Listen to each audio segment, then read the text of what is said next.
Саламатсыздарбы, Кыргызстан телеканалынын көрүүчүлөрү. Эфирде 29-сентябрга алынган жаңылыктардын түшкү топтому. Кызматыңыздарда мен Асель Болотбекова болмокчумун.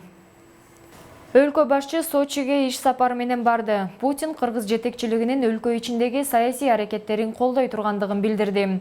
Кыргызстанда коронавирус жуктургандардын жалпы саны 46.522ге жетти. Ал эми өткөн суткада коронавирус 167 кишиден табылды. Орусияда көпүрө кырсыгынан жабыркагандарга 50.000 рубль өлчөмүндөгү бир жолку материалдык жардам берилет. Ушул жана башка жаңылыктар менен алдыда кененирээк тааныштырабыз.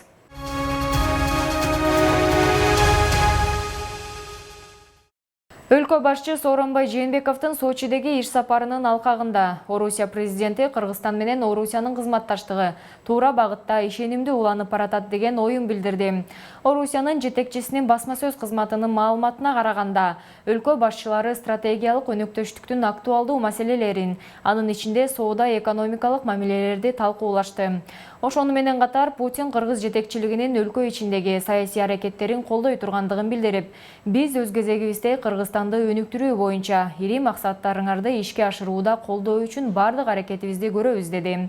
Сооронбай Жээнбеков өз сөзүндө Орусия менен өлкө президенти Владимир Путин Кыргызстанга саясий жана экономикалык жактан колдоо көрсөтүп жаткандыгын айтып, бул үчүн ыраазычылык билдирди. Жана ошондой эле Орусиянын жардамы менен Кыргызстандагы эпидемиологиялык кырдаал жөнгө салынгандыгын айтты. Ошону менен катар ал Кыргызстанда парламенттик шайлоо алдындагы ар кандай күчтөр жандангандыгын айтып, аларды өлкөнүн туруктуулугуна жана өнүгүшүнө каршылык көрсөтүп жаткандар деп атады.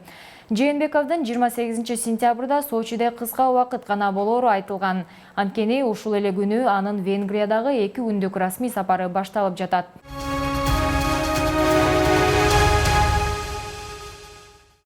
Шайлоону уюштуруу жана өткөрүү боюнча республикалык штабтын жетекчиси Акрам Мадумаровдун билдиргени боюнча жүрүп жаткан шайлоо кампаниясында 100дөн ашык мыйзам бузуулар катталган.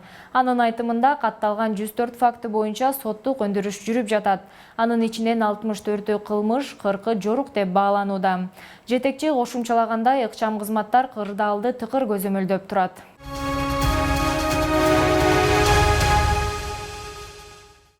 Республикалык штабтын маалыматы боюнча Кыргызстанда коронавирус жуктургандардын жалпы саны 46.522ге жетти. Ал эми өткөн суткада коронавирус 167 кишиден табылды. Жуктургандар Бишкекте 9, Ош шаарында 5, Ош облусунда 38, Баткен аймагында 55, Жалал-Абад облусунда 31, Нарында 2, Талас жергесинде 1, Чүй өрөөнүндө 15, Ысык Көл облусунда 11 учур катталган.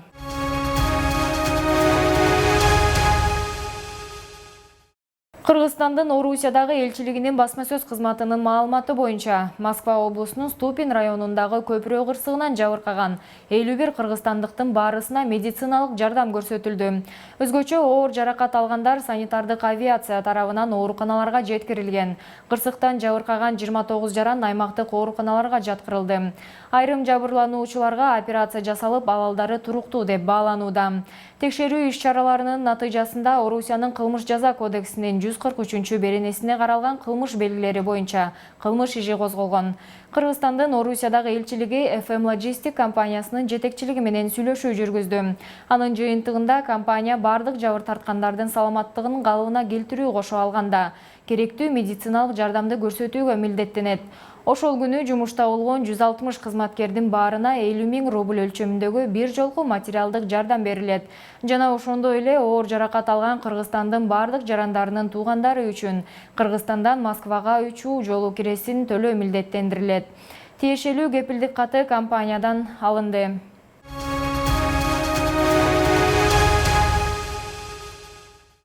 Борбордук шайлоо комиссиясы 3 партиянын ишенимдүү адамдарын каттады. Ыйман Нуру партиясынан 3 адамды, Республика партиясынан 33 адамды, ал эми Кыргызстан партиясынан 89 адамды каттады. Бул боюнча кечээ 28-сентябрда БШКнын жыйынында чечим кабыл алынган.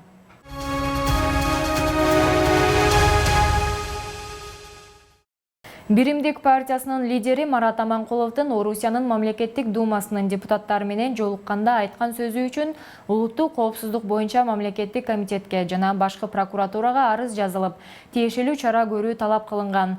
Анткени менен Марат Аманкулов өзүнө карата айтылган айыпты четке какты. Анын айтымында видеону атайын чагымчылдык максатта саясий топтор колдонуп, толук тасманын бир бөлүгүн кесип таратып жатышат. Ал видео Мамдуманын депутаты Алтай цивилизациясын мыкты билген Иван Белеков менен сүйлөшүп жаткандагы жерден алынган деп билдирген. Бирок лидердин бул кайрылуулары элдин нааразычылыгын баса алган жок. Саясат талдоочу Алмаз Тажыбай уулунун айтымында, партия лидери улам мактангандын ордуна кечирим сураса, элдин нааразычылыгы тарамак дейт. Ал эми УКМК бул боюнча укуктук баа бериши керек деген ойдо.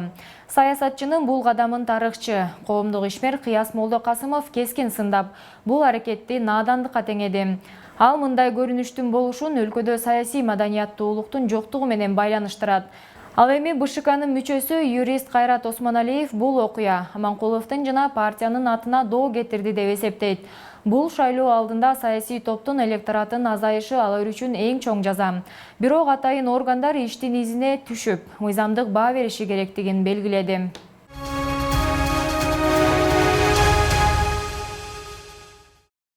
Интернеттеги eBay аукционунда 200 сомдук кыргыз купюрасы коюлду. Анын баштапкы баасы $150 деп бааланган. Башкача айтканда 11.900 сом. Бирок ошол эле учурда анын үлгү деген белгиси жок экендиги маалымдалат.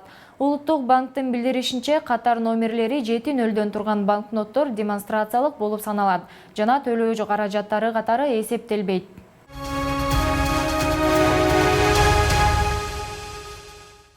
Бүгүн 29-сентябрда Армениядагы аскердик абал режиминен улам бийлик 18 жаштан 55 жашка чейинки эркектердин өлкөдөн чыгуусуна чектөө койду. Акыркы маалыматтар боюнча 18 жаштан 55 жашка чейинки эркектер өлкөдөн аймактык аскер комиссариатынын уруксат кагазы менен гана чыга алышат. Эске салсак, 27-сентябрга караган түнү Армения менен Азербайжан чектешкен аймактагы өзүн өзү эркин деп жарыялаган Тоолуу Карабах Республикасында чыр чыгып, таң аткыча аскердик кагылышууларга чейин жеткен. Мунун келип чыгышына тараптар бири-бирин күнөөлөп жатат. Арменияда, Азербайжанда өз аймактарында аскердик абал жарыялаган. Баку алардын аскерлерине жана бир нече айылга Ереван тараптан минометтор менен аткылоо болгонун айтып чыккан. 28-сентябрь күнү эртең менен эки тараптан тең жүздөгөн аскерлер жарадар жана каза болгондугу айтылган. Ошондой эле акыркы мүнөттөрдө Тоолуу Карабахта дагы 28 аскери каза болгонун маалымдады. Буга чейин мерт кеткен 31 аскердин аты жөнүн жарыялаган болчу. Алардын көпчүлүгү 2000-2002 жылы туулгандар. Каза болгондордун арасында аялдардын да аты жөнүн кезиктирүүгө болот. Ал эми Азербайжан акыркы болгон жоготуулардын расмий санын жарыялай элек.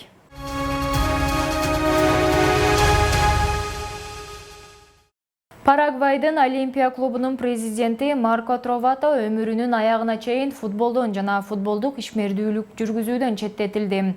Мындай чечимди ФИФАнын тартип комитети 24-сентябрда чыгарган. Маалыматка ылайык, Тровато 2018-2019 жылдары өткөн бир катар беттештердин жыйынтыгында манипуляциялап, жең ичинен сүйлөшкөн деп айыпталууда. Мындан сырткары ал иликтөө убагында комитет менен кызматташуудан да баш тарткан.